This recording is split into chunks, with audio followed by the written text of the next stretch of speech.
The Dragon Warrior and Muad D battle for control of the box office.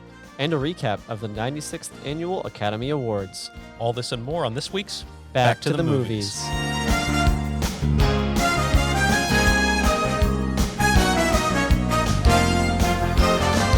Welcome back to the Movies. My name is Robin Oakman. And my name is Brett Pettit. Let's just jump right into the box office. We got a lot to talk about this week. I agree, yes. Yes. Top of the box office is Kung Fu Panda 4. Almost slipped up saying that multiple times. But yeah, the latest film in the Kung Fu Panda franchise, raking in $81 million. Jack Black, Kung Fu Panda. Yeah, I mean, we were talking previous weeks. Migration was kind of the only thing in the top 5 in the box office for kids' movies. Yes. And we knew this was coming, and here it is. Yeah. Nice to see another animated kids movie in the top 10, number 1 even. Now, second place, Dune Part 2. Yes. A blockbuster of all blockbusters. Truly. We both have a lot of things to say about it, but yeah, 369 million is pretty good. There's been a considerable drop off from its first weekend. But still, like low 40s is still amazing for a blockbuster as well. Right. Second weekend. Especially one that is 2.5 hours. That's the second part. Yeah. Yes, yeah. Indeed. Third place, Imaginary. This is a horror flick that I've never heard of. Yeah, I think it might be. I saw the preview. Okay. And yeah. Is it Jason Blum? I don't know. There's one recognizable name on it. I don't know. Yeah. It made $9 million though. So. It's a haunted teddy bear or something. Okay. Do you know anything about Cabrini, number 4? I don't. I was actually just looking it up right now. I don't know anything about it though. All right. But it made $7 million and came out this weekend. Yeah, 3 of the movies in the top 5 came out this past weekend. So that's cool. And then number 5, rounding it out with Bob Marley, One Love. Been in the top 10 for a few weeks now. Yeah, almost a month now. Almost a month. Yeah. I think low 40s, so made $9 million. But $160 million for that film is really good. I think so. Yeah. Moving on. This past Sunday was the Oscars. We were not watching it live because we were somewhere else that we'll talk about later. But yes. Briefly, my thoughts on the Oscars. I think people are starting to realize, is this the end all be all of what like actual people have to say about movies? No.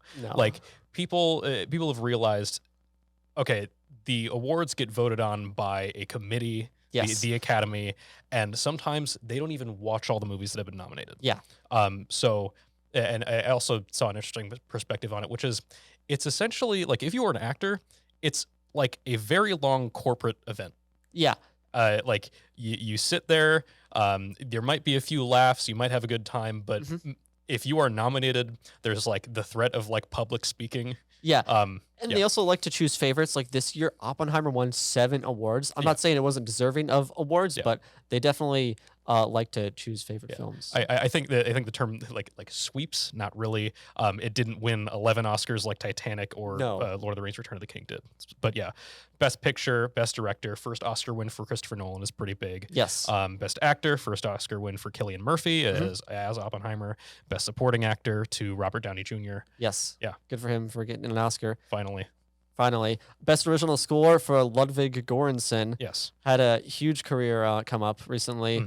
Best Original Score after Black Panther. Yeah. Best Cinematography and Best Film Editing. Yeah. Absolutely incredible. There are a few other awards, I believe, as well. Yeah, Poor Things won 4 Oscars. That was sort of like the runner-up in terms of biggest movie. Emma Stone won Best Actress it was kind of a big deal, over Lily Gladstone, who, if she had won it for Killers of the Flower Moon, would have been the first Native American woman to win the award. But moving on, Best International Feature, Holocaust Drama Zone of Interest. It has recently become like a more controversial topic, along with the Best Documentary win for also like a current conflict with the Ukraine war. But anyway, best it's important. But Zone of Interest also won Best Sound. Best Original Song goes to Barbie, not for I'm Just Ken, which had a live performance by Ryan Gosling, but for Billie Eilish's What Was I Made For? And then rounding out, Best Animated Feature goes to Born the Heron, which is the second Oscar win for Hayao Miyazaki in the category, with the first being Spirited Away in 2003. Yeah. So that was the Oscars this year. truly one of the award shows. Yeah. And rounding out award season finally, the very long award season that seems to drag on. Yeah. So, Um, yeah. Now we look forward to the rest of the films in 2024, and I think let's look forward to talking about more movies after this break. certainly.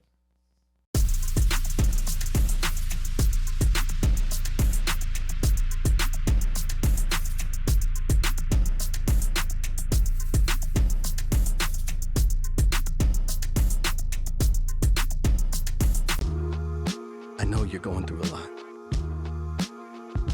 I wonder if you know that we can get help. Let's see how far we can go. Love, your mind.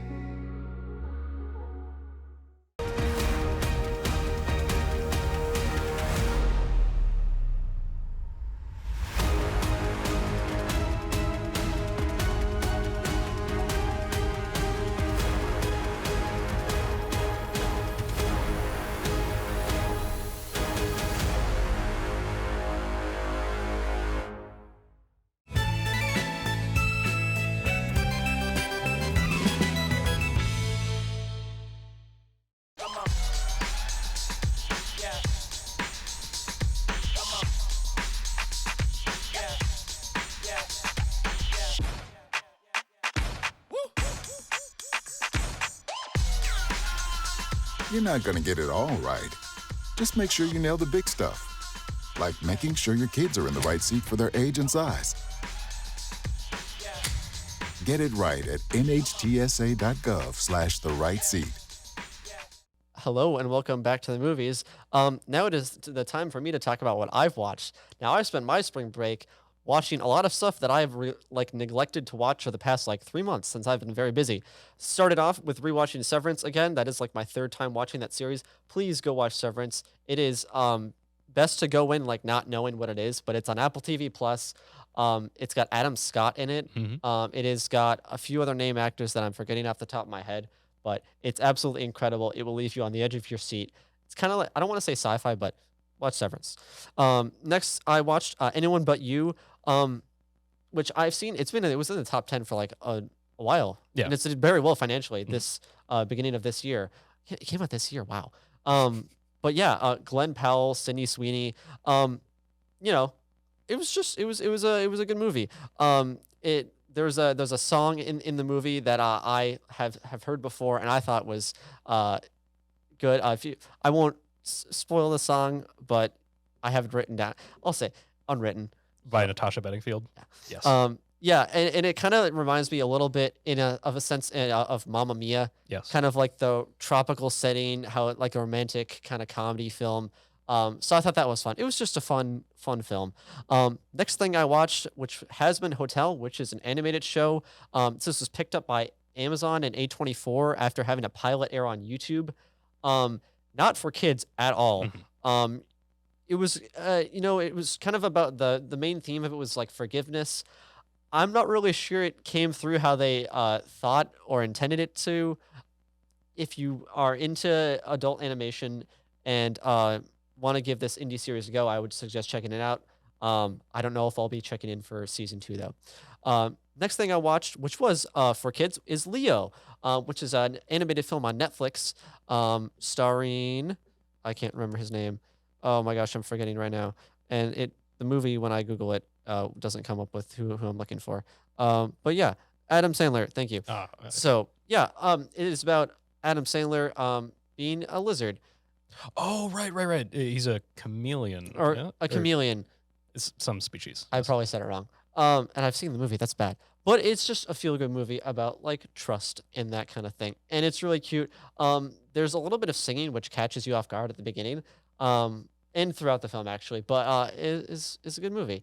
Like Adam Sandler singing. Oh, I have to remember. But no, not just Adam Sandler Okay. singing. There are other people singing. Yeah. I mean, that's kind of what he built his early career on. But yeah, that's interesting. Yeah. Next thing I guess I rewatched was the new Mean Girls. I saw that in theaters when it came out, and I rewatched it kind of. I rewatched it, but just the songs.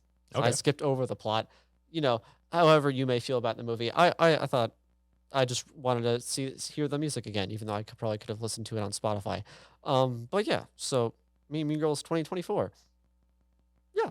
The next thing I watched was that Ted series, which came out semi recently on Peacock, I believe. Mhm. Is a prequel series to the two Ted movies that came out from Seth MacFarlane Yes. a few years ago, like 2015, sometime mid 2010s.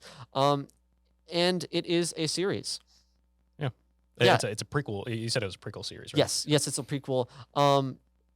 You know, very Seth MacFarlane. You can tell Family Guy. Not to compare his works. Yeah, I mean that's what the thing that I was always had about Ted is like he sounds a lot like Peter Griffin. Yeah. Yeah. But no, like just like unrelated to like the plot of the series though, the VFX on Ted are really good for like a streaming show. Like it must have very very well done. And I will say the ending is a little weird. Just like how it ends with the story. But yeah, if you liked Ted or you like Seth MacFarlane or Family Guy, then check it out. It's not 10 episodes, so it's up there. I think it's got like 7 episodes. So yeah, they're like almost an hour or 40 minutes. I digress. The next thing I watched was What Happened to Monday. I don't even know how I got recommended this film, but it's a sci-fi film about like the future society having a one-child policy, Okay. and these 7 girls that were born that look exactly alike, they each go out on a day of the week. They're all named a day of the week. That's So cool. one of them is named Monday. So I won't spoil anything that happens with the plot, but it was very, very interesting film. It is Giancarlo Esposito was in it, and it was like a jump scare. I did not know he was in it at all. So yeah, or sorry, but yeah, yeah. Money Monsters, the next film I watched. This is like kind of comparable to Dumb Money, in a sense of like it's the stick it to the big guy stock movie about like Wall Street and stuff like that. Okay. So yeah, it's about a newsroom. That a man comes into a newsroom and takes it over, hostile, and it's about like what goes on and the conflict resolution. I thought it was a good movie. Yeah, I was thoroughly entertained. And then the last thing I watched over break was Dune 2, which I know you have a lot of thoughts about. Before we get to that, can you share your prop? Oh yes, that's right. My prop isn't related to literally anything I've been watching. I play Fortnite occasionally, and they did a comic book crossover with Marvel. That's like a physical comic you can buy. DC. DC. Sorry, yeah. Well, they also did one with Marvel, but yes, Oh, they did okay. do. Yeah, this is the DC one. I'm all over the place today, but yeah, it's like ties in with the Fortnite story, if you'll believe it, that exists. So yeah, it's like really cool, in my opinion. And like when this was coming out, they had like things in game that reflected what was happening in the comic. So I thought that was cool. I bought it. I got, I think, a skin with it as well. So that's always cool. But yeah, the story is like really good. Actually, surprisingly, compare like tying in with the game Fortnite, the battle royale at least. I know there's a lot more in it these days. But Real intense Fortnite lore. Yes, lore enthusiasts. I mean, I remember when Rise of Skywalker came out, like the Oh. in-game promotion for that. Interesting. Yeah. So yeah, we have a lot to talk about with Dune 2, I guess. But we'll take a little bit of a break, and we'll talk about it after that. Certainly. It's back for more. It's back with a vengeance. It's back with a new episode every other Friday at 8 p.m. on UTVS and streaming on Vimeo and YouTube. Oh, what? That's pretty cool. Yeah, that's great. It's back to the movies.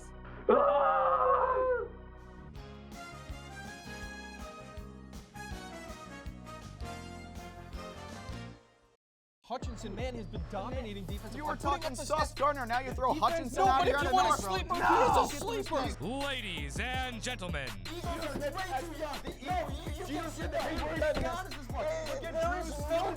get ready. No. The Suns are mentally weak. They're mentally fragile. You don't know what you're talking about. You need to say he doesn't have defense. It's crunch time.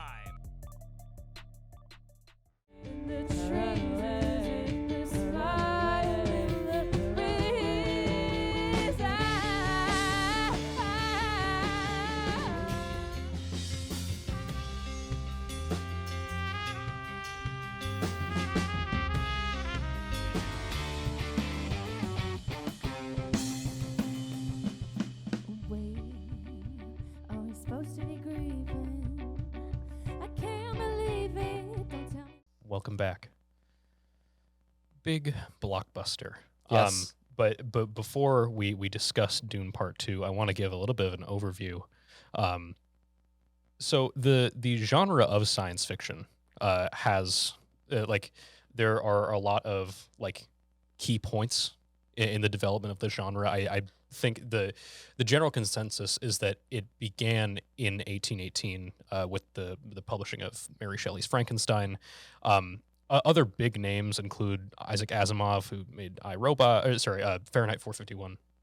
Yes. No, sorry. No? Isaac Asimov was iRobot, and then Ray Bradbury was Fahrenheit 451 in the 40s, 50s, and then in 1965, Frank Herbert published Dune.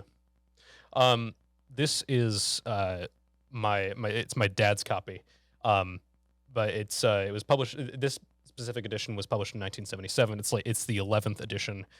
It's well loved. I was in a class in 6th grade, and my dad was like, if you're looking for a book to read, you should read Dune. And I was like, you don't like getting book recommendations from your parents when you're younger, but Yeah. I remember giving a presentation on the book, and I was like, it's like science fiction, but it's different.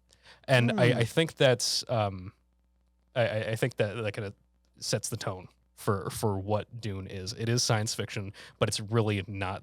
But I think the genre owes a debt to it. Yes. And to Frank Herbert. You can definitely tell in fiction, especially movies that came out in 70s, 80s, the inspiration from Dune. Yes. Your Star Wars is your big blockbusters, but we'll talk about that. For a long time, it was considered really difficult to adapt. Mm-hmm. Alejandro Jodorowsky tried to develop it in the mid 1970s. He had H.R. Geiger, who did the art for Alien on the project. He had Salvador Dali. It was a really weird production. It never got made, but there was a documentary about it in 2013 called Jodorowsky's Dune. Then David Lynch made it in 1984 with Kyle MacLachlan from Twin Peaks. Patrick Stewart was also in it. I have not seen that one, but my brother says it's a good one to watch if you are having trouble falling asleep. So if that's any indication. And then there was a TV miniseries in the early 2000s with William Hurt. They actually adapted the first 3 books. But yeah. But moving forward in 2021, we got Dune Part 1, Yes. directed by Denis Villeneuve. And like I had almost forgotten about Dune. Like I thought about it. At this point, I read it over 10 years ago, and I was like, they're making a movie of that. And then I watched it, and it all came back to me. Yeah. And I was like, sandworms and swords and laser guns. I can't believe it. And something just clicked, and I had a wonderful experience with Part 1, and then Part 2 released earlier this month, and we went and saw it on this past Sunday. Yeah. I guess 3rd, 4th time's the charm for Dune. Yeah. So that's Dune Part 1 successful and led to Part 2, which, as you said, we just saw. Yeah, I think it was kind of controversial. Like people didn't know it was going to be 2 parts. Yes. I think it was marketed as just Dune, and then when like at the beginning of the movie they say Part 1, and so that was kind of shocking. But to give my thoughts on it, our lead, Paul Atreides, is played by Timothée Chalamet. Yes. Who has had an interesting career these past few years. Most recently, prior to Dune, prior to Dune Part 2 coming out this year, was Wonka, which I also saw. And when I saw Part 1 in 2021, I was like, I don't get it. I thought the first part of his journey was a bit rough. Because like he has this physique about him. I think on the internet people say he looks like a starving Victorian child, and it doesn't really work for Paul in Part 1. But eventually it comes to he's playing a destined messiah, burdened by future visions, and a fully realized messiah and an imperial claimant. But he's able to play it really intimidating, and so I've sort of come around on his performance. But yeah. Yeah, no, definitely. Like Timothée Chalamet has grown into the role over the course of the two films, and I think that's really cool to see. Yeah, the rest of the cast is also fantastic. Briefly, Stellan Skarsgård has had I mean, we were talking about Mamma Mia earlier. He was in Mamma Mia, but also Marvel, and he was in Andor. A lot of really well known cast members in this cast. Austin Butler, Florence Pugh, Zendaya, Rebecca Ferguson. You could go on. Yeah. I like on the cast. I don't love Austin Butler's performance as Feyd-Rautha Harkonnen. Like people know him from Elvis, and there was a headline recently. It was like he needed to have a dialect coach to help him get out of the Elvis accent. Yes, I saw that. And I don't feel like he like I was watching it and I was like, I don't feel like he's left that attitude entirely, because I feel like he's just doing impressions. Like they introduce his character and he's like, my character needs to be creepy. I'm gonna be like Jared Leto's Joker, which I don't like. And then he's like, my character is the nephew of the main villain, who's played by Stellan Skarsgård. I should talk like Stellan Skarsgård. His physical acting is decent, and like the costume and the makeup do a lot of work for him. But I just feel like there wasn't much there. I would argue the same could be said for like both much stronger, but Zendaya and Florence Pugh as Chani and the Imperial Princess Irulan. I don't think it's Zendaya at her best. She has an interesting arc in the film, but I hope it's different with Dune Messiah if we do get a sequel. But yes, the next, so these two films were part 1 and 2 of the first book. The next book is titled Dune Messiah, which would be the third movie. Yeah, and then but one thing we didn't touch on, visually, and it also, like, in terms of audio, it's one of the best theater experiences that you will probably ever have in your life. So please see, if you haven't seen the Dune Part 1, please see it on the biggest screen you can, IMAX, wherever you can. Yeah, and then see Dune Part 2, and then hope for a sequel. Fingers crossed. We're gonna hope you'll come back after the break. How do you know when you've made the right decision? It's the feeling you get in your gut. The one that tells you what's right or wrong. It's the one that says, sure, I can have a drink. Or the feeling that says, okay, I've been drinking. Now what? It's the voice inside you that says, I'm buzzed. Better leave the car when it's time to go. Plan ahead. Catch a sober ride. Buzz driving is drunk driving.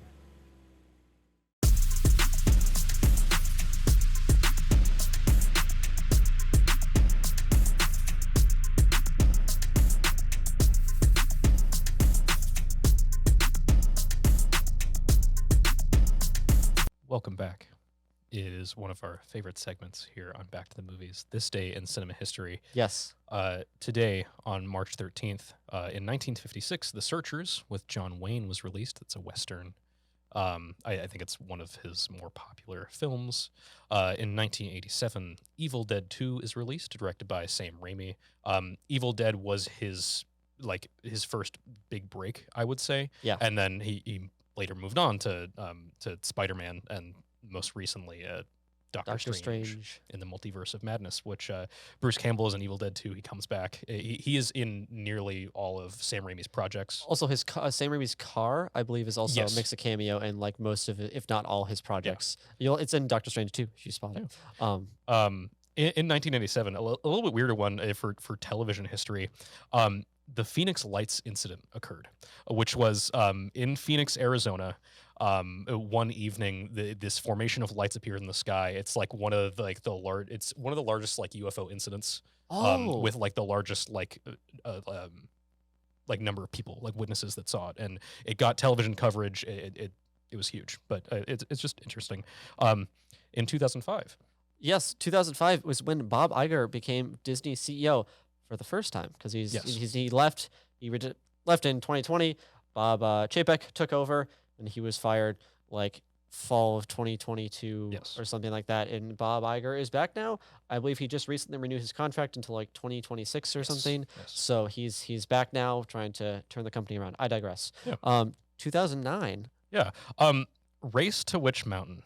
It is a remake of Escape to Witch Mountain from 1975. It also received a TV movie in 1995, but in 2009, it starred Dwayne "The Rock" Johnson. Anna Sophia Robb, who was kind of like who was Hollywood's sweetheart at the time, especially Disney, like Bridge to Terabithia, Because of Winn-Dixie, others, and then Alexander Ludwig plays the like young male role. He was Kato in the first Hunger Games movie. Oh, okay. I think in pop culture, it is most well known for being the origin of a meme. It's like a 2-panel meme, or 3 panels. The Rock is like looking in the back seat at the 2 like child characters, and the girl character says something, and then he looks confused, and so like it was a meme. Moving on, in 2014, Captain America: The Winter Soldier premiered in Los Angeles. It's widely regarded as kind of the best of the MCU. I think a lot of what Marvel has been trying to do has been trying to live up to that. Yeah. Especially like the more espionage related stuff.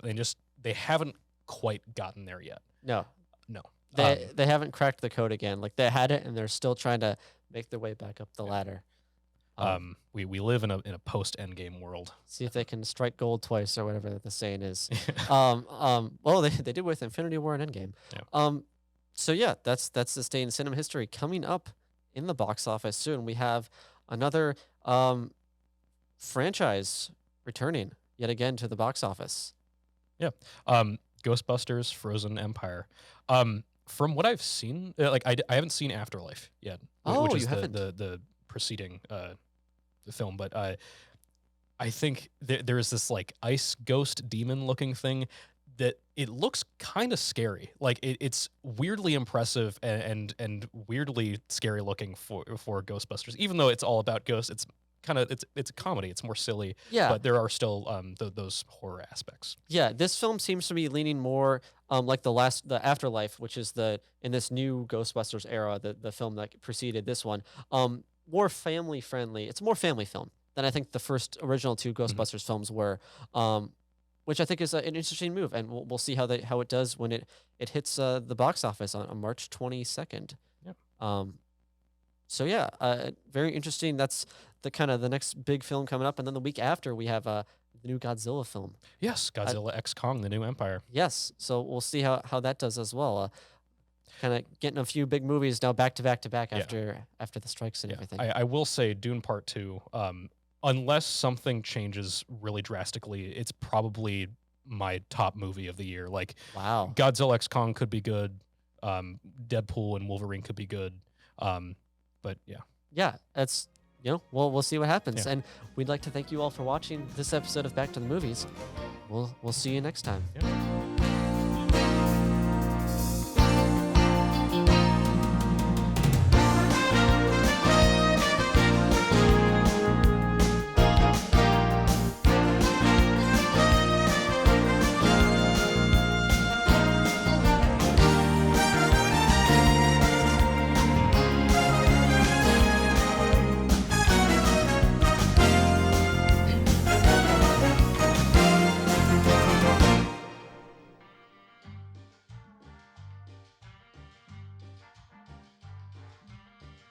Adding your own flavor to fashion comes with age. Okay, Dad, look at you. Yeah, welcome. Hi. Forgetting how to add doesn't. Finding it difficult to work with numbers may be a sign of Alzheimer's. Dad, are you okay? An early diagnosis can help improve the quality of life for your loved one. Learn the warning signs of Alzheimer's. Some things come with age, some others don't.